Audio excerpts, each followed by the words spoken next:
नमस्कार दोस्तों, bloody tax से एक और बहुत ही ज्यादा हैरान कर देने वाला एपिसोड में आप सभी लोगों का बहुत बहुत स्वागत है। आज के इस एपिसोड में हम लोग क्या बताने वाले जी, बताओ।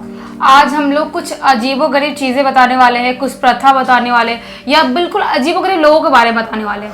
यानी कुछ शॉर्टकट में मैं आप लोगों को बताऊं तो इस दुनिया में एग्जिस्ट होती हुई कुछ ऐसी चीजें बताने वाले हैं जिनके ऊपर ट्रस्ट कर पाना बहुत ज्यादा मुश्किल है। ये बहुत ही ज्यादा अजीबोगरीब और बहुत ही ज्यादा वियर्ड है। ये प्रथाएं भी है और इनमें लोग भी शामिल है।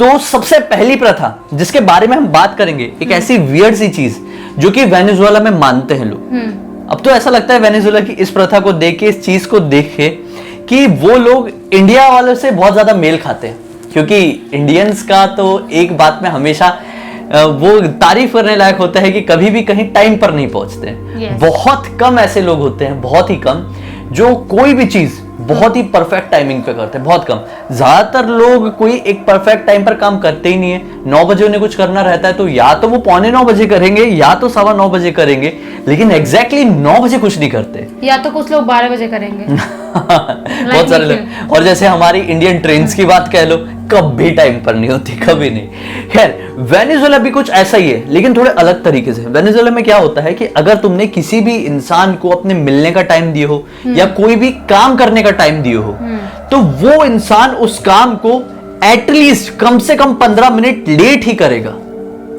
यानी तुमको किसी से मिलना है ना, तुम उससे मिलने 15 मिनट लेट जाओ। अगर तुमने 9 बजे का टाइम दिया तो 9:15 बजे मिलने जाओ। अगर तुमने किसी को ये जुबान दे दी हो कि ये काम मैं आज 3 बजे कर दूंगी, तो 3 बजे नहीं, 3:30 या 4 बजे करो। अगर ऐसा करती हो तो तुम ठीक है। अगर ऐसा नहीं करती हो ना, तो वेनेजुएला के लोग क्या मानेंगे कि तुम बहुत ही ज्यादा ग्रीडी हो, लालची हो, और तुम बहुत ज्यादा मतलबी हो, और अपने फायदे के लिए ये चीज तुम जल्दी कर रही हो, टाइम पे कर रही हो। कुछ भी यार, कुछ भी सोचते हैं सही में। मतलब कोई टाइम पे जा रहा है बंदा, एक तो प्रोफेशनल है बंदा कि चलो ठीक है, मैं तो टाइम पे जा रहा हूँ, मुझे टाइम पे जाना चाहिए। क्योंकि एक कुछ लोग होते हैं जिन बहुत ज्यादा टाइम को लेकर फिक्स रहते हैं कि मुझे ये काम इतने बजे चाहिए, मतलब चाहिए, वरना उनके अंदर से एक अजीब से खलबली मच जाती है। जैसे मेरा, मैं अगर मेरे को करना है अगर 9 बजे कोई काम, अगर मैं 9 बजे तक नहीं कर पाई तो मेरे अंदर खलबली मचती, मैं पागल होने लगती हूँ। खलबली? हाँ, और वो लोग नहीं 9 बजे नहीं, 9:30 बजे करेंगे, 10 बजे करेंगे, चलेगा। टाइम पे नहीं होना चाहिए वहां पे चीजें। अब जब इंडिया की बात आ ही गई थी स्टार्टिंग में, तो अगला फैक्ट मैं इंडिया से रिलेटेड ही बताता हूँ, सेकंड नंबर का। यहाँ पे एक ऐसा रिचुअल भी होता है जिस रिचुअल में एक नवजात बच्चे को, मतलब जो अभी अभी पैदा हुआ है कुछ ही समय पहले, उसको 50 फीट की हाइट से नीचे फेंक दिया जाता है। कंप्लीट सुनो। कर्नाटका में एक मंदिर है जो कि संतेश्वर टेम्पल जिसको कहा जाता है, श्री संतेश्वर टेम्पल। इस टेम्पल में 50 फीट की हाइट में एक बच्चे को लेके जाया जाता है। मतलब जैसे कोई भी, जैसे कल तुम्हारा बच्चा हो जाता है और वो बहुत छोटा है और तुम इस मंदिर में विजिट करती हो, तो तुम इस मंदिर की हाइट में जाओगी, उस पर्टिकुलर पॉइंट में जाओगी जो कि जमीन से 50 फीट ऊपर है, और तुम उस बच्चे को नीचे फेंक दोगी। और नीचे बहुत सारे लोग एक कपड़ा लेके खड़े होंगे और उसमें उसको कैच कर लेंगे। लेकिन फेंकना ही क्यों है? अगर बच्चा डर के उसकी सांस अटक गई उसकी, तो फेंकना क्यों है? इसलिए क्योंकि यहाँ के लोग ये मानते हैं कि ऐसा करने से यहाँ पे जितने भी उस बच्चे के पुराने जन्म के कर्म थे, बुरे कर्म थे, वो कट जाएंगे, उसके पाप कट जाएंगे। यानी अब उसकी जिंदगी, जो आने वाली जिंदगी है, वो अब अच्छी ही बीतेगी। ये वहां के लोग ऐसा मानते हैं, और ये प्रथा यहाँ पे पिछले 500 सालों से की जा रही है। मतलब अलग ही लोग है कि ऐसा प्रथा है कि बच्चों को पिछले जन्म का पाप धोना है और इस जन्म में उनके साथ सब कुछ अच्छा हो, और इतने ऊपर से बच्चे को फेंक रहे हैं। और आज तक किसी बच्चे को कुछ हुआ भी नहीं है, शायद ऐसा नहीं हुआ है, किसी को कुछ नहीं हुआ है। मतलब इतने छोटे बच्चों को, अगर बड़ा इंसान हो किसी को फेंको इतने ऊपर से, तो फिर उसकी तो सांस अटक जा रही, मैं गिर रहा हूँ, मैं बचूंगा नहीं बचूंगा, वो तो ऐसे ही मर जाए वो, डर की वजह से। काश ऐसी प्रथा हम लोग कुछ पॉलिटिशियंस के साथ कर सकते, लेकिन नीचे कपड़ा नहीं होता। कितना अच्छा होता ना, मजा आता है। खैर, अगले नंबर में पहुंचते हैं, तीसरे नंबर में, जो कि बहुत ही ज्यादा यूनिक लगा मुझे। रोम में, दरअसल रोम का ये फंड है कि जैसे किसी मर्द को कोई लड़की पसंद आती है, अभी भी होता है या नहीं मुझे नहीं मालूम, लेकिन एक टाइम पे बहुत ज्यादा वहां पे होता था। अगर उनको कोई लड़की पसंद आती थी और उनको ऐसा लगता था कि मुझे इस पर्टिकुलर लड़की से शादी करनी है, तो इज्जत से बात नहीं करते थे शादी करने के लिए, पेरेंट्स से बात नहीं करते थे उनके शादी करने के लिए, वो सीधे जाते थे और उस लड़की को किडनैप कर लेते थे। ये तो सीधा सा गुंडागर्दी हो गया भाई। और जिसने भी किडनैप कर लिया, वो लड़की भी उससे शादी करने के लिए तैयार हो जाती थी। क्यों?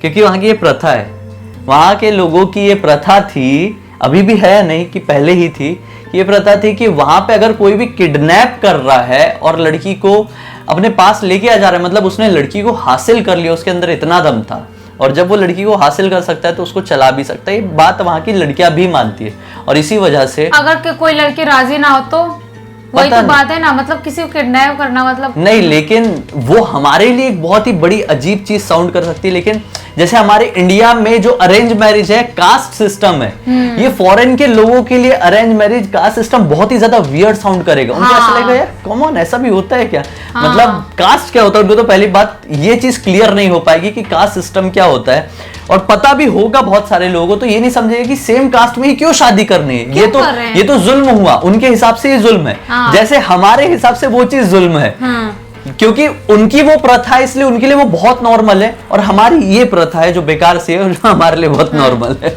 नहीं, हमारे मतलब देखा जाए तो इंडियंस की प्रथा जो भी होती है बकवास से, उससे तो बहुत ही ज्यादा अच्छी प्रथा उनकी होती है, बहुत मॉडर्न सोच के होती है। ऐसा नहीं, वो वाली बकवास नहीं बोल रही हूँ, जो कुछ लोग जातवाद को लेकर करते हैं उनके वो बकवास कर रही तो ऐसे बोलो कुछ प्रथाएं, कुछ जो रूढ़िवादी चीजें हैं वो थोड़ी सी कमी है, कुछ जो पुराने जमाने से चली आ रही है वो नहीं। तो इंडिया की जो प्रथा है उसका तो कोई कंपैरिजन ही नहीं है पूरे गॉड ने बनाया। देखो पहली बात कि गॉड ने बनाया है, गॉड ने ये नहीं बोला किसी को जात पात देना, सब करना, वो सब इंसान कर रहे हैं और बहुत गंदी प्रथा है, वो सब नहीं करना चाहिए। पहली बात वो इन शॉर्ट आप लोग इस चीज को कहीं गलत मत ले जा लेना। कहने का मतलब सिर्फ इतना है, ऐसी प्रथा है जो बहुत पुराने जमाने से रूढ़िवादी प्रथाएं हैं जिसे बदलने की जरूरत है, और जो चीजें हैं जो प्रथाएं हैं उसका तो कोई कंपैरिजन ही नहीं है पूरे वर्ल्ड में। इंडिया की इस लेवल पे सोच है, इस लेवल पे है इंडिया कि पूरी दुनिया कभी नहीं पहुंच सकती। कुछ पर्टिकुलर चीजें हैं जो मतलब खराब लगती हैं। खैर ये सेंसिटिव टॉपिक है, इसके ऊपर ज्यादा नहीं बोलते। अगले फैक्ट में आते हैं जो कि बहुत ही हैरान कर देने वाला फैक्ट है। ये इंडिया, जमाइका और चाइना, इंडिया की कुछ कुछ जगहों पर किया जाता है। ये ऐसा फैक्ट होता है कि आप लोगों को पता है जब एक बच्चा पैदा होता है तो उसके जो कॉर्ड है वो मां से कनेक्टेड रहती है, और बच्चे के जन्म के बाद वो कॉर्ड को काट दिया जाता है। लेकिन ये जो मैंने जगहों के नाम बताया, इन जगहों पे वो जो कॉर्ड होती है ना, वो पर्टिकुलर कॉर्ड माएँ खा जाती है, वो खाने की प्रथा है। मतलब कि जो बेबी का रहता है वो कॉर्ड ही बोलते हैं उसको, और उसका जो पर्टिकुलर वर्ड है उससे कहा जाता है प्लेसेंटा।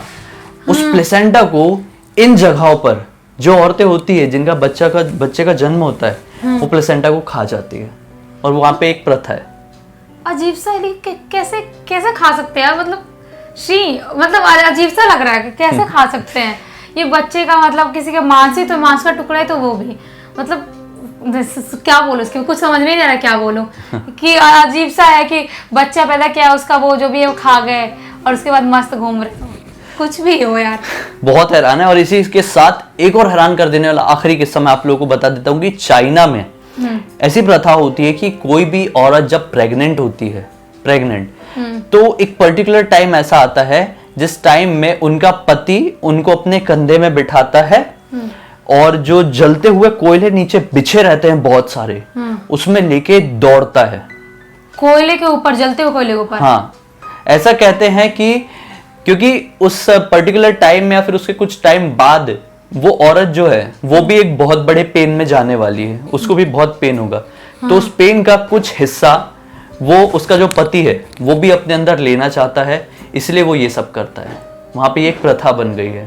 पहली बार क्यों किया था, किसने किया था ये नहीं पता, लेकिन आज लगभग सब करते हैं। अलग ही है यार, मतलब कि औरत को पेन बाद में होने वाला है और आदमी उसको लेके कोयला, जलते हुए कोयला पे भाग रहा है। वो यही कारण से कि मेरी पत्नी अब कुछ टाइम बाद जो दर्द सहेगी उसका कुछ % दर्द अगर मैं भी सह लूं तो ये अच्छी बात है, मैं सह के देखता हूं। प्यार बोलते हैं जो भी एक दूसरे के लिए, प्यार ही कहो या ट्रेडिशन कहो, लेकिन अब हर एक इंसान वहां का करता है। तो मतलब अलग सी बात है बिल्कुल, मतलब पहली बार सुनने वाली शॉकिंग चीज थी, लगभग सभी शॉकिंग थी सब कुछ वैसा कि मतलब पहली बार सुन रहे हैं हम लोग, मतलब उम्मीद है कि आप लोगों से बहुत लोगों ने पहली बार सुना होगा। और खैर इस वीडियो में जितने भी हमने फैक्ट बताए हैं, रिचुअल्स बताए हैं, ये हम सिर्फ इंटरनेट की मदद से इकट्ठी करके ही बताए, और इस वीडियो का मकसद किसी की भी भावनाओं को ठेस पहुंचाना नहीं था। और इसी के साथ साथ इस वीडियो को यहीं पे एंड करते हैं। वीडियो आपको अच्छा लगा तो इस वीडियो को लाइक जरूर कर देना। पहली बार हमें देख रहे हैं तो इस चैनल को सब्सक्राइब करके बेल आइकन दबा के और ऑप्शन में क्लिक करना, क्योंकि इसी तरह के हैरान कर देने वाले अनोखे वीडियोस रेगुलरली हम लोग आप लोगों के सामने लेके आते रहते हैं। इंस्टाग्राम के लिंक इस वीडियो के डिस्क्रिप्शन बॉक्स में हम लोगों की, क्लिक करके डायरेक्टली वहां पर पहुंच जाइए। तो चलिए हम कल फिर से मिलते हैं, तब तक के लिए बहुत बहुत धन्यवाद। आपका दिन शुभ हो।